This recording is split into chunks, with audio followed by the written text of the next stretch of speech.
سلام، سامان هستم و امروز میخوام 3 تا سریال هیجانی بهتون معرفی کنم که آدرنالین رو حسابی ببره بالا. اولیش یه سریال 6 قسمته هست به نام دی اساسین یا آدمکش که درصد هیجانش به شدت بالاست. از اون سریالی که وقتی شروع میکنی به دیدن دلت میخواد تا آخرش رو پشت هم ببینی. موضوع سریال ماجرای زن آدمکش بازنشسته و یک مرد جوانه که در واقع مادر و پسر هستن، اما ارتباط خوبی با هم ندارن.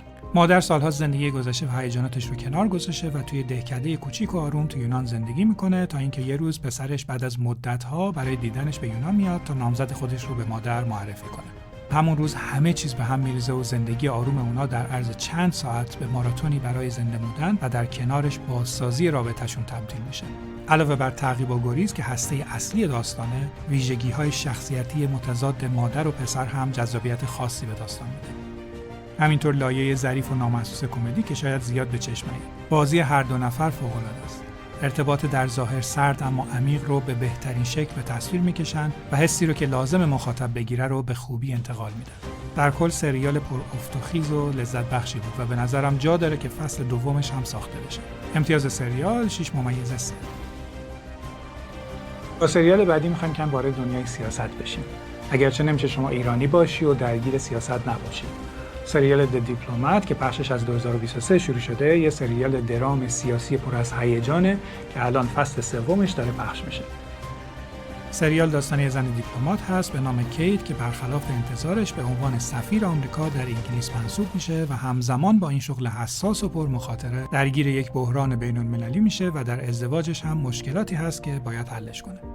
کری راسل که قبلا در سریال The Americans درخشان حاضر شده بود، تو این سریال هم در نقش کیت قوقا کرده و شما رو با دنیای پرمشغله و پر استرس یک دیپلمات آشنا میکنه و نشون میده یک زن در دنیای مردانه سیاست چقدر باید از لحاظ ذهنی محکم و قوی باشه که بتونه دووم بیاره.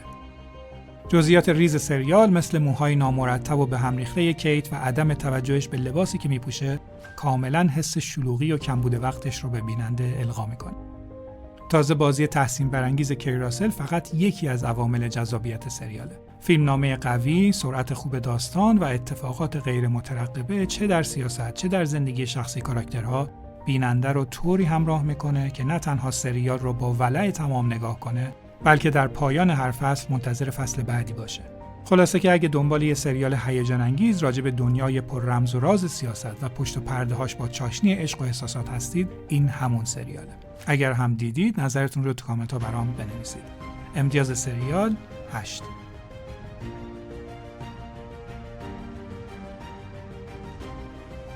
سریال آخر یه سریال نسبتاً جدیده محصول 2025 به نام The Girlfriend که در واقع یه مینی سریال در ژانر هیجانی روانشناختی.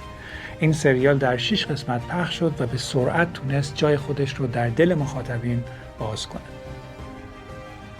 داستان سریال همونطور که از اسمش مشخصه راجع به یک دختریه که با یه پسر پولدار دوست میشه و وقتی پسره اونو به مادرش معرفی میکنه بازی‌های روانی شروع میشه.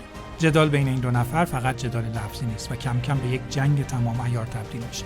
جنگی که هر کدوم از طرفین سعی میکنه اون یکی رو از هر طریقی که بلده از میدون خارج کنه.